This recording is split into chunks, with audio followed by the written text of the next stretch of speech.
Hey guys, I'm finally back. I have been meaning to post an update on my wellness prep now for like weeks, and I've just been putting it off because life, work, kids, prep, like it's a lot, so like I always found an excuse. But I'm literally a week and a half out, so I think it's probably time. So today I am doing a leg day. I don't know if I'll take you through the whole thing, but you'll get to see clips of it, and then I'm going to sit down and we'll kind of discuss what's going on, what's been happening, where I'm at, like what I'm feeling. And as the title states, we're gonna go through some of my shortcomings and like the reality of doing this on your own. Like, what are the shortcomings of coaching yourself and how that's going to affect your prep, because it has mine, and I just want to be completely open and honest. So we'll talk about that.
Okay, so workout is done. I am having some protein, so I'm pretty low calorie right now. It's the end, so that's just kind of how it goes. So rather than filling up with carbs, especially since next week we will be completely depleting carbs, so every workout will just be like a glycogen and carb depletion workout, and I will be eating like 0 carbs except from vegetables.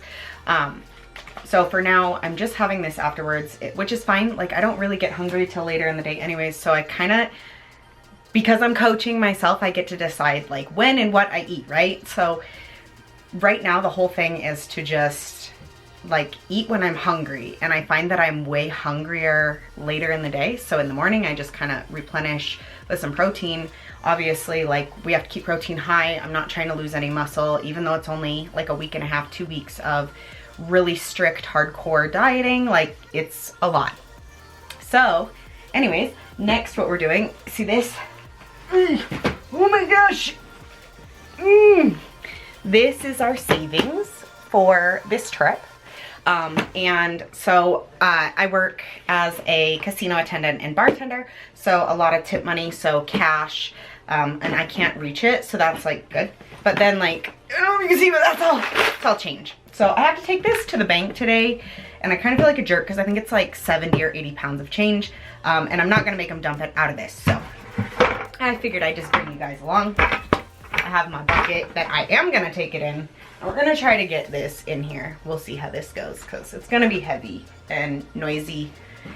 So, ooh, ow.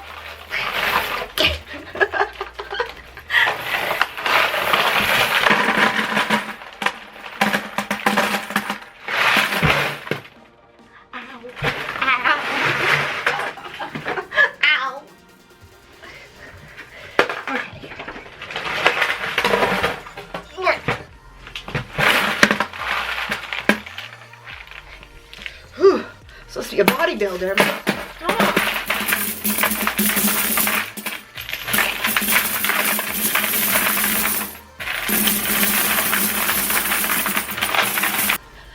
Oh, that was rough.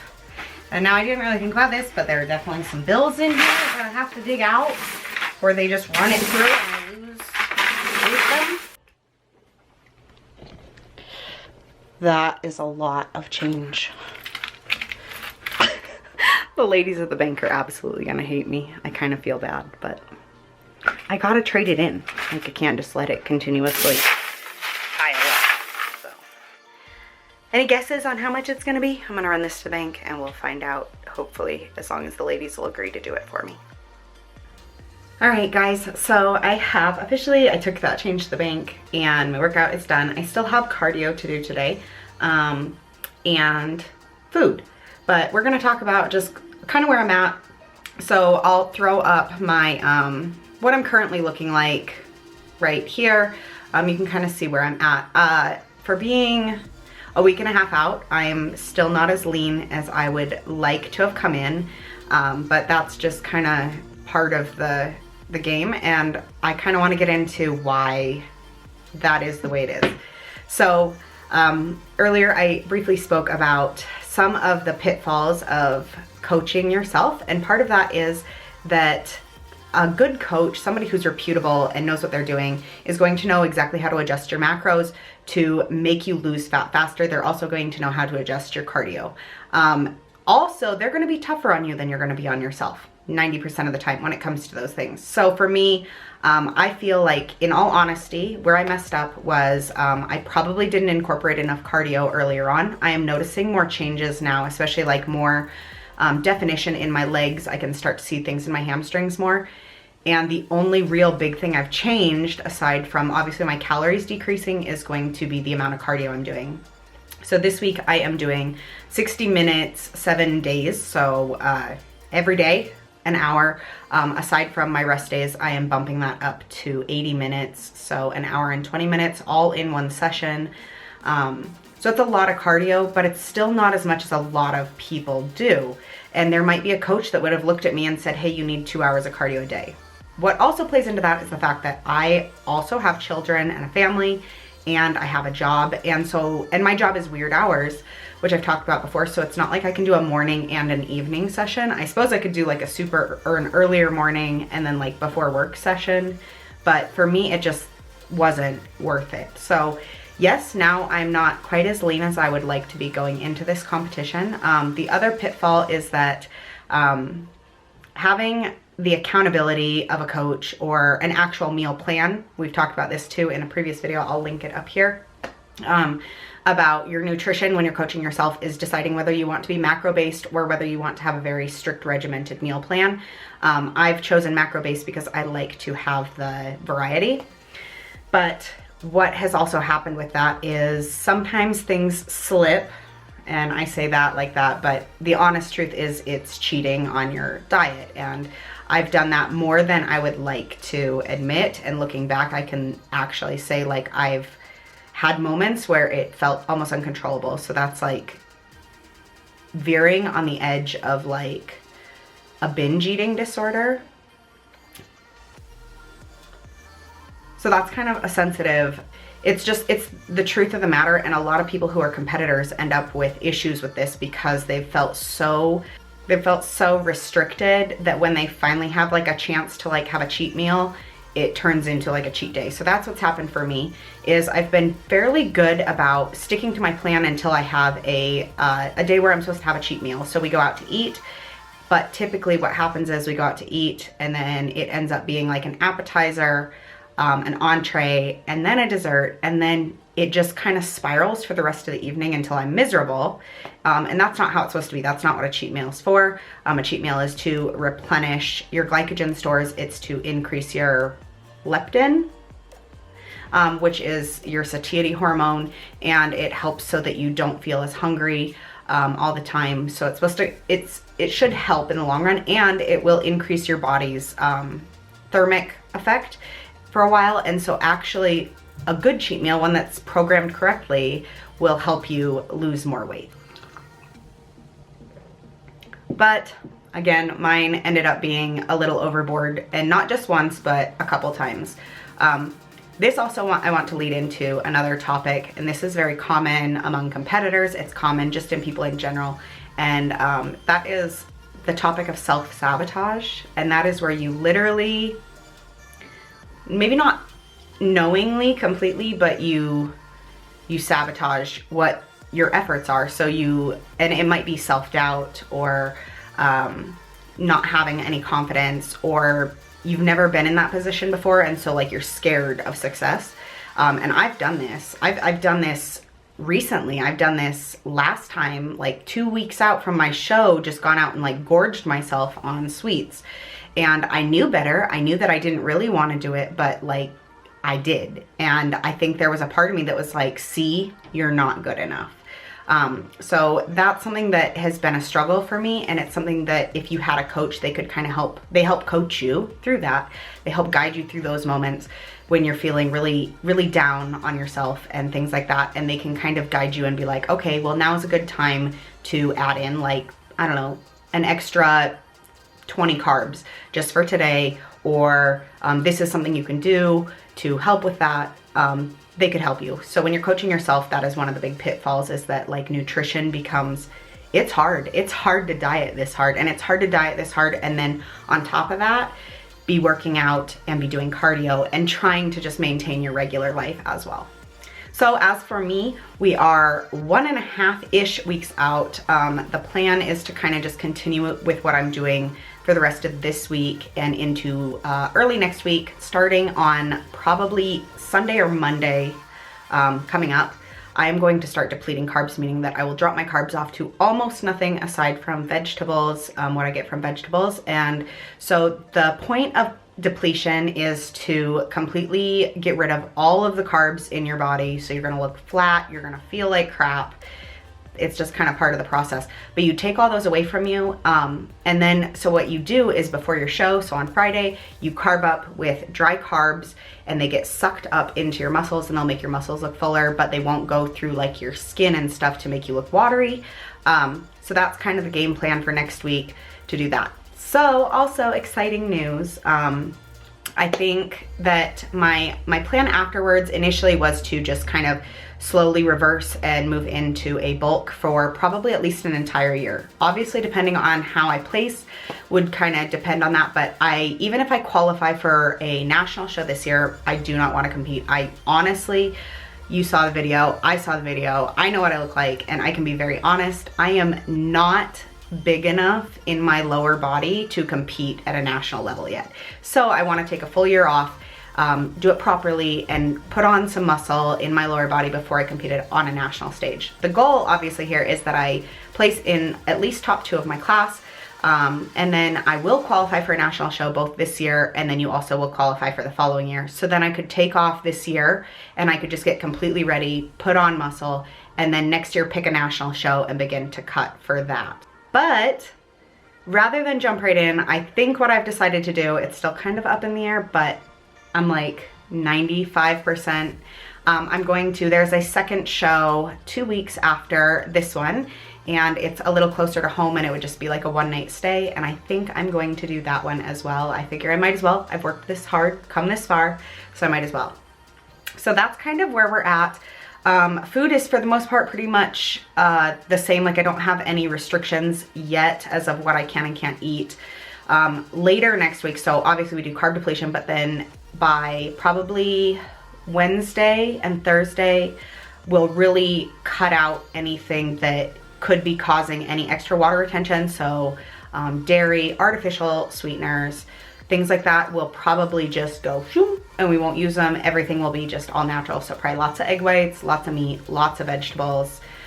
Those will be the things that I have leading up. But as of right now, things are pretty much the same. Currently, my favorite meal is a egg roll bowl. So I found this on Instagram, and I will link this down below. But this guy and his page is amazing. He has so many great recipes. A lot of them will fit more into once I am building, but this one fits my cutting. It's like a huge bowl because most of it's vegetables, and so most of it, but it's a lot of volume and it tastes amazing, and it's only 200 calories. So like that's what I'm gonna go eat after this. So I don't know what I was saying. Prep brain. Anyways, so yeah, that is where we are. My next update before show day will probably be a packing video, so you guys can come in, get ready and pack my bag with me. We'll do my backstage bag so that you guys can kind of see what I'm taking backstage and the things that I need. I've already, again, I have a video in the how to start competing in bodybuilding that you can check out, and I have a printable list of things that you should pack with you. I'm going to show you guys what I pack because that was like a general list, and obviously every person's very individual. So I'll show you guys what I'm gonna be taking, and then you can figure out what you wanna take in yours, but we will do that probably Tuesday or Wednesday. I have those days off, so those will be the days I pack, and we leave on Thursday. I'm pretty excited, pretty nervous, but thanks guys. I'm sorry that this took so long to update you. I hope you enjoy the rest of your day, and I'll see you in my next video.